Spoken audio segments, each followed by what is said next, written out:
नमस्कार श्रोते हो. इंद्रधनुष्यच्या क्रीडा रंग या मालिकेमध्ये मी मीरा तुमचं सगळ्यांचं अगदी मनापासून स्वागत करते.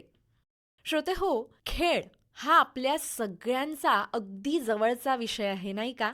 आपलाच कशाला लहान मुलांचा असो किंवा थोरांचा असो, कुठलाही खेळ अगदी टीव्हीवर सुरू असला की पूर्ण परिवार एकत्र बसून कम ऑन इंडिया असा जयघोष करतच असतो. पण या खेळाची एक दुसरी बाजू सुद्धा असू शकते. कोणती? चला जाणून घेऊया क्रीडा मार्गदर्शक संदीप तावडे यांच्याकडून. तावडे सर, नमस्कार. नमस्कार. इंद्रधनुष्यच्या क्रीडारंग या मालिकेमध्ये मी मीरा तुमचं अगदी मनापासून स्वागत करते. सर, अलीकडेच शिवछत्रपती पुरस्कार असा हा मानाचा पुरस्कार आपल्या कोकणातल्या 2 कन्यांना मिळाला आणि त्यांना मोलाचं असं मार्गदर्शन तुमचं लाभलं आहे. तर मग ह्या पुरस्कारामागची पार्श्वभूमी आम्हाला जाणून घ्यायची आहे. खरं तर ह्याची सुरुवात 1987 साली झाली असं मी म्हणेन. कारण त्यापूर्वी रत्नागिरी जिल्ह्यामध्ये स्पोर्ट्स हा फार महत्त्वाचा समजला जात नव्हता. पण माझ्या जेव्हा लक्षात आलं, माझ्या कॉलेज जीवन जस्ट संपत असताना, की यामध्ये आपल्याला खूप काही कोकणातल्या एकूणच क्लायमॅटिकल आणि जॉग्राफिकल जी कंडिशन आहे ती खेळाडूंसाठी पूरक आहे विशिष्ट खेळांसाठी. हे माझ्या लक्षात आल्यानंतर पहिल्यांदा मी ह्या खो खो आणि ॲथलेटिक्स या 2 संघटनांची, जिल्हा संघटनांची स्थापना केली. आणि मग सुरुवातीला मुलांची संख्या खूपच कमी होती, कारण खेळ या प्रकाराकडे फार असं उत्सुकतेने किंवा काहीतरी आवडीने करावं असं काय त्या काळचं वातावरण नव्हतं. पण सुरुवातीच्या काळात थोडं थोडं मुलं येत एक संघ तयार व्हायला लागला. आणि मग आलेल्या खेळाडूंना कौशल्य शिकवणं, खेळातल्या वेगवेगळ्या स्किल्स असतात त्या दाखवणं, करून त्यांच्याकडनं घेणं, त्यांच्या खाण्यापिण्यावरती लक्ष ठेवणं, त्याचबरोबर घरचे नाराज होऊ नयेत म्हणून त्यांच्या अभ्यासावरती सुद्धा लक्ष ठेवणं, अशा गोष्टी सुरुवातीच्या काळामध्ये पहिल्या 15 ते 16 वर्षामध्ये करायला लागल्या. मग पालकांनाही कळायला लागलं. नंतरच्या जनरेशन खूप त्यांचं कॉपरेशन असायचं. म्हणजे एकेकाळी मुलांनी यावं म्हणून प्रयत्न करायला लागत होते. आता काळ बदलला, पालकांना कळायला लागलं. आता पालक मुलांना विश्वास ठेवून मैदानावरती आणायला लागले. आता यावर्षी 2 शिवछत्रपती जे सर्वात महाराष्ट्रातले क्रीडा क्षेत्रातले महत्त्वाचे समजले जाते, हा खरं तर माझ्या मैदानावरच्या 3ऱ्या मुलीला मिळालेला आहे. पहिली ऐश्वर्या सावंत 3 वर्षापूर्वी, आणि आता अपेक्षा सुतार आणि आरती कांबळे अशा हे 3 जणांनी यावर्षी सलग 2 मिळाले, कारण 3 वर्ष कोरोनामुळे पुरस्काराचं वितरण झालं नव्हतं. खरं तर ह्याचं श्रेय मी कधीच घेत नाही, कारण शेवटी कष्ट करायचे आहेत आणि जे काही मैदानाची जिद्द दाखवायची ती त्यांनीच दाखवायची असते. त्यामुळे खरं तर त्यांच्या ह्या पुरस्काराचं श्रेय मी त्यांनाच देतो. पण पाठीमागे काही गोष्टी लक्ष ठेवायला लागत असतात. ते कुठल्या स्पर्धा खेळतायत, विद्यापीठ खेळतायत, कुठली नॅशनल खेळतायत, कुठल्या स्टेट खेळतायत, त्यांचा क्रमांक कितवा आहे, मग त्यांची पॉईंट्स सतत 5 वर्ष तुम्हाला लक्ष ठेवायला लागतात. आणि मग तुमच्या एकदा लक्षात आलं की आता ही छत्रपती पुरस्कारासाठी पात्र ठरते, त्या क्षणी तो फॉर्म भरायचा असतो. याच्यासाठी हे ऍडमिनिस्ट्रेशनचा भाग आहे थोडक्यात. तुमचं लक्ष असलं पाहिजे की आपला खेळाडू कुठली स्पर्धा खेळतोय आणि त्यातला रिझल्ट काय आहे तो. आणि खरंच मी यात अनेक सहकारी रत्नागिरी जिल्ह्यातले माझ्या बरोबर असतात. त्यातला खास करून पंकज चवंडे, ज्याची आपण काही दिवसापूर्वी मुलाखत घेतली होती, हा एकच गोष्ट काम करत असतो. तो रोज सकाळ संध्याकाळवरती मैदानावरती जात असतो आणि मुलांवरती मेहनत घेत असतो, त्यांना शिकवत असतो. आता मी अगदी सुरुवात जरी प्रशिक्षक म्हणून, पंच म्हणून केली, तरी मग आता आयोजक म्हणून ॲडमिनिस्ट्रेशनचा भाग आता प्रामुख्याने ह्या जबाबदारीवरती मी पोहोचलोय. त्यामुळे ह्या सगळ्यांचं श्रेय मी त्या खेळाडू, त्यांचे प्रशिक्षकांनाच देतो. हा सर तुमचा मोठेपणा की तुम्ही हे श्रेय त्यांना देताय. पण जसं तुम्ही आता बोलता बोलता म्हणालात की पॉइंट्सकडे लक्ष ठेवावं लागतं आणि मग तो फॉर्म वेळीच भरावा लागतो, कारण आलेली संधी आपल्याला पकडणंही खूप गरजेचं असतं. पण या खेळांकडे मुलांनी का वळावं? म्हणजे तुम्ही जे म्हणालात की सुरुवातीला त्यांना घरून ओढून आणावं लागायचं आणि आता पालकही तेवढे खूप सपोर्टिव्ह झालेत, तर हा बदल नक्की कुठल्या तरी एका कारणामुळे झाला असेल ना? मग ते गव्हर्नमेंट जॉब, गव्हर्नमेंट स्कीम्स असू देत, त्याबद्दल नक्कीच. कारण मी हे अगदी सांगू शकतो, कारण 2012 साली महाराष्ट्र शासनाने क्रीडा धोरण समिती एक नेमणूक केली होती. त्या तत्कालीन आपले पालकमंत्री आणि महाराष्ट्राचे क्रीडा मंत्री भास्कर जाधव हे तेव्हा क्रीडा मंत्री होते. तर त्यांच्यासमोर जेव्हा फाईल सहीला गेली तेव्हा त्यांच्या लक्षात आलं की क्रीडा धोरणसारखा महत्त्वाचा विषय आहे, आणि त्याच्यात त्यांनी नाव वाचलं की ह्याच्यात संदीप तावडे हे नाव नाही आहे. म्हणजे खरं तर हे त्यांचा मोठेपण आहे की त्यांनी ते लक्षात ठेवून जाणवून दिलं. आणि मला ती 1.5 वर्ष जवळजवळ आम्ही त्याच्यावरती काम केलं होतं. संपूर्ण महाराष्ट्रातनं एक टीम होती, वेगवेगळ्या विषयातले तज्ज्ञ. आणि त्यावेळेस एक लक्षात आलं की आपण मुलांना काय देतो यातून. नुसत्या सुविधांचीच गरज नाही तर त्यांच्या भविष्य सुद्धा जपण्याची गरज आहे. तर त्या काळी हे 5% आरक्षण पूर्वी होतं, पण त्याची काटेकोर अंमलबजावणी होत नव्हती. त्याचे पॉईंट सिस्टीम कसे असावे, काय असावे, किंवा राष्ट्रीय स्पर्धेतील ज्या नॅशनल गेम्स असतात त्यातल्या खेळाडूंना प्रमोशन म्हणून काय असावं, तर आर्थिक काहीतरी हे केलं गेलं पाहिजे. हे आणि हे 2014 हे क्रीडा धोरण मंजूर झालं आणि त्याची अंमलबजावणी झाल्याचा फायदा असा होतो की आता खेळाडूंना आंतरराष्ट्रीय पदक विजेत्यांना तर आता थेट नियुक्त्या दिल्या जातात. अरे वा. हा एक फायदा झाला. आता रत्नागिरीचा नुसता विचार केला आणि फक्त खो खो आणि ॲथलेटिक्स म्हणजे जे मी माझ्या खेळांचा विचार केला तर आतापर्यंत 42 मुलं मुली खेळातील 5% आरक्षणावरती, पोलीस असतील, महसूल खातं आहे, जिल्हा परिषद आहे आणि आता केंद्र शासनाच्या जी पोस्टाची भरती सुरू झाली आहे त्याच्यात आपली मुलं मुली नोकरीला लागलेले आहेत. म्हणजे म्हणतात ना, एक्झाम्पल नुसतं सेट करणं असं नाही तर ते सत्यात उतरणं सुद्धा खूप महत्वाचं आहे. आणि हा आकडा 1-2 नाही तर तुम्ही म्हणालात 42 मुलं, हा आकडा खूप चांगला आहे. पर्यंत येण्याचा हा जो प्रवास आहे त्याच्यामध्ये आपलं डाएट, पर्सनॅलिटी बिल्डिंग याही खूप महत्वाच्या आहेत. नाहीतर नुसतं पेपरवर कसं नाही तर तुम्ही एक त्यांना डाएट प्लॅन सुद्धा मार्गदर्शनातून तुमच्या त्यांना मिळतो किंवा एक पर्सनॅलिटी डेव्हलपमेंट होते. आता तुमच्याकडेच बघितल्यावर सर, म्हणजे एक खेळाडू कसा असावा किंवा तुम्ही खेळात आहात हे असं बघितल्यावरच कळतं. तर एक पर्सनॅलिटी डेव्हलपमेंट कशी होते आणि त्याच्यासाठी एका मुलाने काय करावं? नाही, मुळात तुम्हाला खेळाचा भाग असा असतो की तुम्ही एकदा मैदानावर आलं ना तर पहिलं तुमच्या सगळ्यात महत्वाची गोष्ट लागतं म्हणजे शिस्त, डिसिप्लिन. आणि ती करावीच लागते. नाही तर तुम्हाला जर उत्तम खेळाडू व्हायचं असेल तर तुमच्या अंगामध्ये शिस्त असली पाहिजे. आणि हा सगळ्यात महत्वाचा भाग आहे. मी मुलांना पहिल्यांदा हे शिकवतो आणि ते करण्यासाठी मग सगळ्यांना खेळाडूंना माहिती आहे मी मैदानावरती वेगळा माणूस आहे आणि मैदानाच्या बाहेर सगळ्यांशी फ्रेंडली असतो. पण मैदानावरती एक वेगळं वागावं लागतं. कारण आपण जर दाखवलं नाही तुम्ही कसे आहात तर ते खेळाडूंना, छोटी मुलं असतात शेवटी ते अनुकरणप्रिय असतात. त्यांना कळतं की सर असे वागतात, आपण असं वागलं पाहिजे. आणि दुसरं असं बघ, सांघिक खेळामध्ये काय होतं की उद्या तो चांगला खेळाडू होईल न होईल काय भाग नाही, पण शेवटी समाजामध्ये तो कसा वागायचं हे तुम्हाला खेळ शिकवतो. वैयक्तिक आयुष्यामध्ये कसं वागलं पाहिजे समाजामध्ये हा खेळ तुम्हाला शिकवतो. त्यामुळे तो उत्तम नागरिक मात्र निश्चितपणे खेळामध्ये बनतो याच्यावर माझा विश्वास आहे. आणि गेल्या इतक्या वर्षाचा 31 वर्षातला माझे जेवढे खेळाडू तयार झालेत त्यातला 100% खेळाडू हे चांगले नागरिक आहेत. त्यांना सगळ्यांनाच नोकऱ्या लागल्या असतील हा भाग वेगळा, त्यांचं वेगवेगळ्या करिअरमध्ये असतील, कुणी छोटं काम करत असेल, पण एक चांगला नागरिक मात्र तो आहे हे मी अभिमानाने सांगेन. ही किती मोलाची गोष्ट आहे. आणि अलीकडे डाएट डाएट डाएट हे खूप, जे भले आपण या स्ट्रीम मध्ये नसलो खेळाच्या तरी कुठेही असलं तरी डाएट हा एक शब्द बापरे वाचला तरी असं एकदम वेगळं वाटतं. तर आम्ही असं ऐकलंय खेळाडूंचं डाएट फार काटेकोर असतं, तर याबद्दलही एक जाणून घ्यायला आवडेल. हल्लीच्या काळामध्ये खास करून मोबाईल आल्यानंतर diet, nutrition plan, proteins, carbohydrates, calcium अशी मोठमोठी नावाला कळायला लागली. आणि लोक, मला असं वाटतं की ह्याच्यामुळे ना कन्फ्यूज झालेत लोक की मी काय खाऊ आणि काय नको. पण ते बघत नाही की मी माझ्या रोजच्या जेवणामध्ये जे खातोय ना त्याच्यातच सगळं आहे. तुम्हाला उगाच त्या मेडिकल स्टोअरमध्ये जाऊन वेगवेगळे डबे घ्यायचे, पैसे भरायचे, इंजेक्शन, काही गरज नसते. फक्त तुम्हाला कळायला लागतं की आता माझा जर खेळ असेल तर माझ्या याच्यामध्ये काय लागतं, दम लागतो. माझ्या खेळाडूमध्ये प्रोटीन्स आणि कार्बोहायड्रेट्स जास्त असले पाहिजे. प्रोटीन्समध्ये आपल्याकडे दूध, पनीर, बटर घेतो रोजच्या खाण्यामध्ये, त्याच्यात तर आहेत. तुम्हाला कॅल्शियम म्हणजे तुम्ही सी फूड्स किंवा पालेभाज्या जरी खाल्ल्या तरी तुम्हाला त्याच्यात नाही येतं. कार्बोहायड्रेट्स, बटाटा तर आपल्या जेवणामध्ये रोजचाच असतो. म्हणजे असं नाही की बऱ्याचशा गोष्टी, म्हणजे नॉनव्हेज मधनाच जास्त प्रोटीन्स मिळतं अर्थातच. म्हणजे आहेत नॉनव्हेज खाणारे त्यांना आम्ही आवर्जून सांगतो की तुम्ही मटण खा वगैरे, पण जे शाकाहारी आहे त्यांनाही तेच मिळत असतं. त्यामुळे उगाच ते बाऊ केलेलं आहे की शेवटी तो हा मार्केटिंगचा प्रकार आहे, त्याच्यात काय नाही. म्हणजे ज्याला जे आवडेल, पचेल, केव्हा खावं, कधी खावं, कुठे खावं हे ज्याला कळलंय त्याला असल्या डाएट प्लॅनची गरज नसते. हे सगळं ऐकताना एक मार्गदर्शक म्हणून तुमची बाजू आम्हाला दिसते, पण त्या सगळ्या आधी म्हणजे ॲडमिनची बाजू असो, मार्गदर्शक असो, या सगळ्या आधी तुम्ही स्वतः एक खेळाडू आहात. तर ह्याच्यातच आता मला करायचंय, ही सुरुवात कधीपासून झाली? सुरुवात म्हणजे माझे वडील स्वतः खेळाडू होते त्या काळी, खूप मोठे खेळाडू होते. त्याच्यानंतर माझा एक भाऊ विद्यापीठचा खेळाडू होता.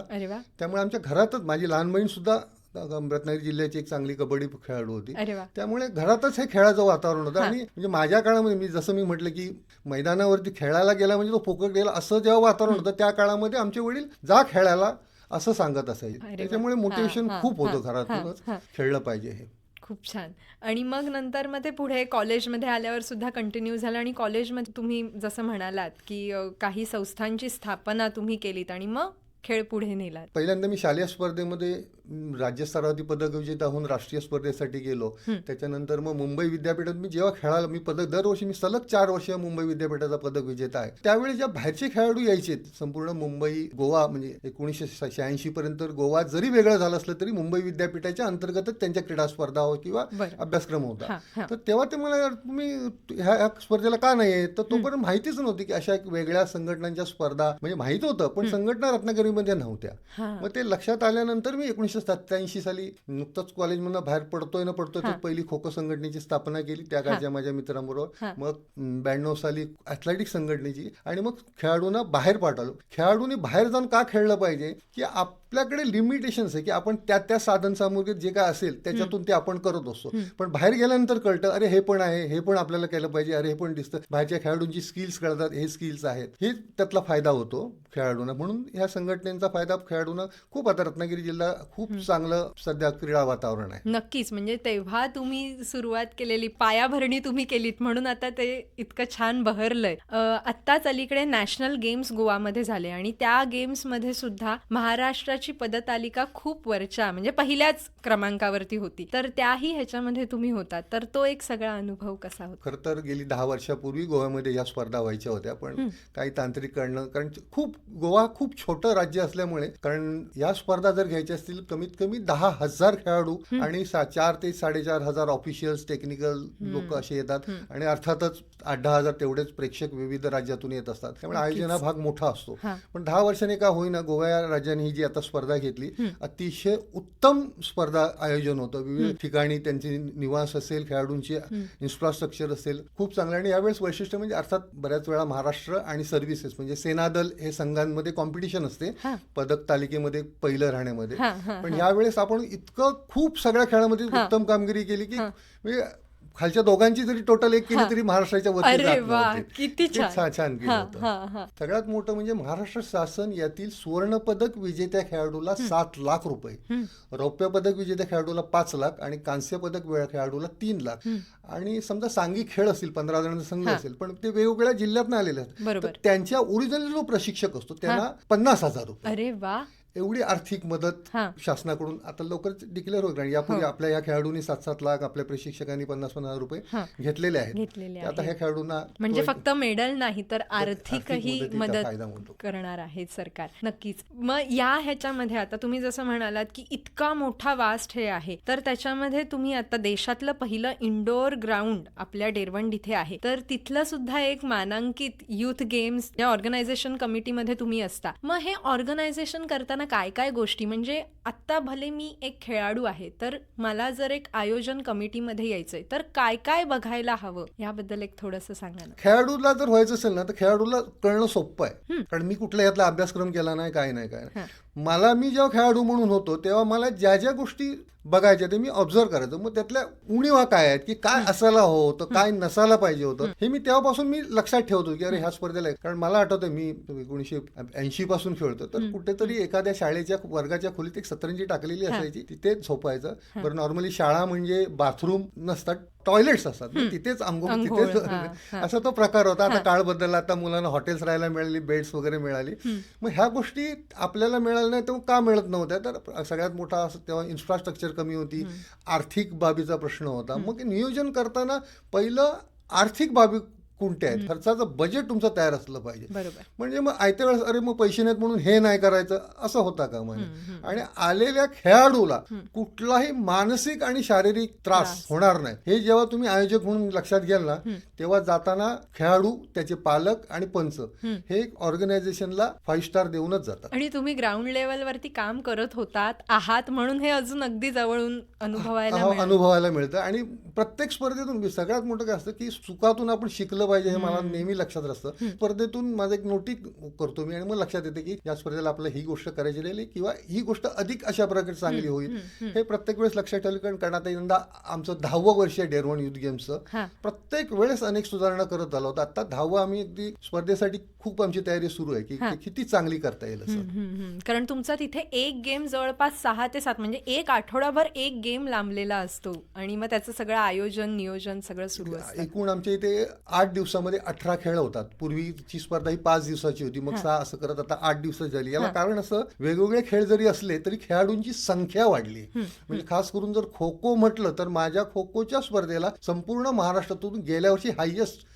59 संघ आले होते. अरे वा. आणि 59 संघांची स्पर्धा घ्यायची म्हणजे अर्थात, कारण खो खो हा खेळ असा आहे की तुम्ही आता एखादी मॅच खेळलात तर पुढे 8 तास 6 तासाच्या वरती दुसरी मॅच खेळू शकत नाही, कारण त्याला खूप पॉवर लागते या खेळायला. त्यामुळे मग तसं सकाळी एक मॅच असेल तर संध्याकाळी मग असं करत. आणि आता गेल्या वर्षी तर आम्ही विक्रमच केला. साधारण 7,500 पेक्षा अधिक खेळाडू महाराष्ट्रातून या स्पर्धेत सहभागी झाले होते. वा, किती छान. आणि ही स्पर्धा आपल्या रत्नागिरी जिल्ह्यामध्ये होत होती, हे त्याहून म्हणजे सोने पे सुहागा. तुम्ही आता म्हणालात आयोजनाचा मी काही कुठला कोर्स वगैरे केला नाहीये, पण मला इथे नमूद करायला आवडेल की तुम्ही क्रीडा पत्रकारिता केली आहे. हा एक विषय काय असतो हेही आम्हाला जाणून घ्यायला आवडेल. खेळामध्ये तुम्हाला साधारण कुठल्या खेळामध्ये जेव्हा तुम्ही चांगलं करायचं असेल ना, तुम्हाला निरीक्षण शक्ती खूप चांगली लागते. उत्तम कोच कोण असतो की ज्याची निरीक्षण शक्ती चांगली असते. पत्रकारिता म्हणजे तेच असतं की तुम्ही एखादा सामना बघताय, एखादा खेळ बघताय, तर तुम्हाला त्यातलं वेगळे, तुम्ही जर साधी गोष्ट मी सांगतो, तुम्ही जर बघितलं तर एखादी क्रिकेटची मॅच लोक ती दिवसभर टीव्हीवर एकटक बसून बघतात, पण दुसऱ्या दिवशी सकाळी पेपर वाचतातच.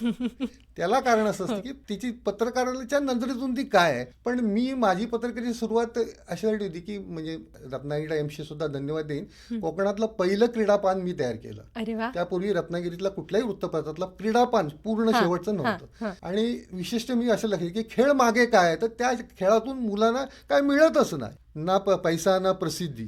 इथल्या ज्या काही स्पर्धा असतील, शालेय असतील, कुठल्या संघटनांच्या असतील, ह्या स्पर्धांच्या जायचं, तिथली वैशिष्ट्य टिपायची, चांगलं चांगलं त्याबद्दल लिहायचं खेळाडूंचं, त्यांचे फोटो, त्या काळी ते ब्लॅक अँड व्हाईट फोटोज होते, त्याची प्रिंट निगेटिव्ह मारून ती चिकटवायची, असे सगळे प्रकार असायचे. त्यामुळे ते तसं प्रकार प्रसिद्धी मुलांना प्रयत्न सुरू केला. पालकांनाही बरं वाटायला, अरे माझ्या मुलाचा पेपरला, कोणालाही आजच्या काळात सुद्धा सगळ्यांना बरं वाटतं ना की आता ते मग खेळाडूंना प्रसिद्धीची पहिली सवय लावायला ते ह्या माध्यमाला फार मोठं जो दिखता है वो बिकता है म्हणतात तसं.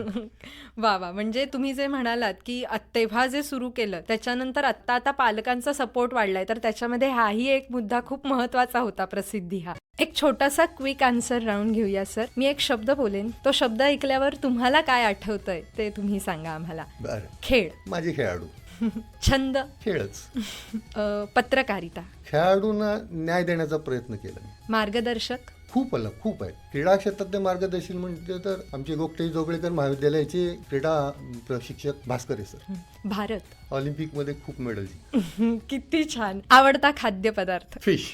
संदीप तावडे सर, कार्यक्रमामध्ये पुन्हा एकदा तुमचं अगदी मनापासून स्वागत. पण सगळं ॲडमिनचं बघितलं, पण नक्की आता म्हटलं की जसं आपण खेळ बघतो, पण त्यामागे या खेळाडूंचा पेपर वर्क जो असतो तो खूप मोठा असतो. मग एका जर आता खेळाडूला राज्यस्तरावरती खेळायचंय, तर मग त्याने काय काय तयारी करायला हवी ॲज अ ॲडमिनिस्ट्रेशनच्या बाजूने, पेपरवर्क त्याचा कसा असावा? कारण असं नाही आहे की चला आता आपण आज मला वाटलं मी तयारी केली खेळायला गेलो, असं नाही आहे. त्याचा पेपरवर्क सुद्धा तेवढाच मजबूत असायला हवा. मग त्यासाठी तुम्ही काय मार्गदर्शन कराल? खूप चांगला प्रश्न आहे, कारण मी अनेकांच्या या बाबतीत अडचणी बघितल्या. शेवटी एखाद्या गोष्ट मिळवायची असेल ना की आपल्याकडे कुठलाही प्रकार म्हणजे नैतिक अनैतिक प्रकारे तो मिळवण्याचा प्रयत्न केला जातो. ही सगळ्यात वाईट गोष्ट आहे दुर्दैवाने.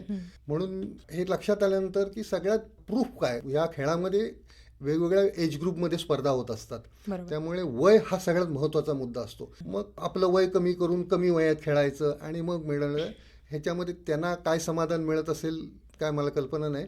पण म्हणून मी नेहमी पालकांना सांगेन की तुमचा मुलाचा जन्म दाखला हा वेळीच काढून घेतला पाहिजे, तो तुमच्याकडे असलाच पाहिजे. हे सगळ्यात मोठं डॉक्युमेंटेशन आहे जन्माचा दाखला. आणि सगळेजण म्हणतात की ते आम्ही काढला होता, मग तो शाळेत आहे. जन्माचा दाखला एक आहे, तुम्ही 10 काढले तरी 10 मिळू शकते. तो तुमच्याकडे तो ठेवा. तुमच्या घरात मूल जन्माला आल्यानंतर लगेचच काढा. कारण कसं असतं, आम्ही स्पर्धेत जर 2023 मध्ये स्पर्धा आहे, तर 2022 साली समजा एखाद्या खेळाडूने जन्मदाखला काढला असेल, तो वयाचा किती असतो, तर तो चालत नाही, कारण तो आत्ता काढलाय. त्यामुळे जन्मदाखला हा त्वरित काढणं हे सगळ्यात महत्वाचं असतं. वेगवेगळी माहिती त्यामध्ये भरावी लागते. आणि आता डोपिंग हा विषय फार मोठा या देशामध्ये गांभीर्याने घेण्यासारखा आहे. म्हणजे मगाशीच म्हटलं की विजय मिळवण्यासाठी नैतिकता अनैतिकता हे केली जाते, तसा प्रकार आपल्या देशामध्ये सुरू झाला. अनेक खेळाडू आता त्याच्यामध्ये पकडले गेले. आता संघटना सुद्धा या बाबतीत खूप. त्यामुळे आपण काय खातोय याचा अर्थ कुठली मेडिसिन्स घेतो ही त्या खेळाडूंनी बघितलीच पाहिजे. तुम्ही अँटी डोपिंग जी वाडा म्हणजे वर्ल्ड अँटी डोपिंग एजन्सी आहे, नॅडा म्हणजे आपली नॅशनल अँटी डोपिंग यांच्या वेबसाईटवरती गेला तर तुम्ही कुठली औषधं घेतली तर त्यातलं म्हणजे कुठली त्यातलं कंटेन आहे हे तुम्हाला तिथे कळतं. बा तुम्हाला ह्या गोळीमध्ये ही कंटेन आहे तर ही बॅन आहे, ही घ्यायची नाही. ही बारीक गोष्टी तुम्हाला लक्षात ठेवायला लागतात. कारण काय होतं, कधी कधी काय असतं, खेळाडू पालक हे या बाबतीत अज्ञानिक असतात, पण प्रशिक्षक असतो त्याने या गोष्टीवरती लक्ष ठेवायला. पण आता एवढी भयानक स्पर्धा आहे ना, मग तुझ्यापेक्षा माझा खेळाडू मोठा कसा. मग दुर्दैवाने काही वेळा प्रशिक्षकच असं करत असतात की खेळाडूंना, कारण त्यांना शेवटी स्वतःच हे करायचं असतं, काहीच 0.1% असं असतं. म्हणून खेळाडू, त्यांचे पालक यांनी सगळ्यात आपल्या खेळाडूंना साध्या सर्दीच्या औषधामध्ये सुद्धा अशी कंटेंट आहेत की ज्याला डोपिंगमध्ये बॅन आहे. त्यामुळे ही सगळ्यात मोठी गोष्ट आत्ताच्या खेळाडूंनी बघितलीच पाहिजे की आपण औषधं घेत असताना डॉक्टरांकडनं प्रिस्क्रिप्शन देतो तेव्हा ती औषधामध्ये असलेले कंटेंट ह्याच्यामध्ये बॅन आहे का, ही सगळ्याची आत्ताची मोठी काळाची गरज आहे. नक्कीच. आता तुम्ही असे वेगवेगळे अनुभव सांगताना एक मला प्रश्न माझ्या मनामध्ये आला की इतक्या वर्षांच्या तपस्येमुळे आता महाराष्ट्राचं, कोकणाचं नाव अगदी राज्य नाही तर देश पातळीवर आणि इंटरनॅशनल पातळीवरती सुद्धा खूप नावाजलं गेलं आहे. तर या सगळ्या प्रवासामध्ये कुठला तरी एक असा क्षण की जो खूप काही शिकवून गेला, आजही असं म्हणजे ते नुसतं आठवलं तरी सगळा तो प्रवास आठवतो, असा एक क्षण. तेव्हा राष्ट्रीय खेळाडू वगैरे फार मोठं स्वप्न. म्हणजे 87 साली जेव्हा हे स्थापन केल्यानंतर माझा एक सहकारी होता दिगंबर नाचणकर, ते आमचं स्वप्न होतं. म्हणजे त्या काळाचं, आता ते खूप छोटं वाटतं पण तेव्हाचं खूप मोठं, की एक राष्ट्रीय खेळाडू तयार करायचा. आणि तो तयार झाल्यानंतर आता तुम्ही बघताच असंख्य राष्ट्रीय खेळाडू, पदक विजेते, आता एका मागोमाग एक, आज हे नाव, उद्या ते नाव, परवा दुसरं नाव, असं सुरू.